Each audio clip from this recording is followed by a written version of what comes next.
Sa iba pang balita, Idol, nag-abiso ang Department of Tourism Region 1 na tangkilikin ang mga accredited services at establishment sa rehiyon para sa ligtas na bakasyon. Iginiit ho ng ahensya ng mga establishmento, guides, transportation at services na accredited ng tanggapan ay dumadaan sa masusing inspeksyon upang matiyak ang quality standards bago mabigyan ng certificate.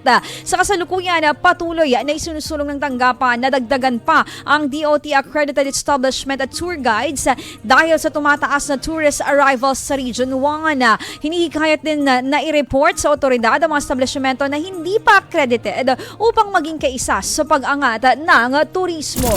IFM News. Supply ng isda sa Region 1 sapat bago ang Semana Santa. Para sa detalye, makakasama natin ang Idol Matthew Pacheco. IFM News. IFM News. IFM News.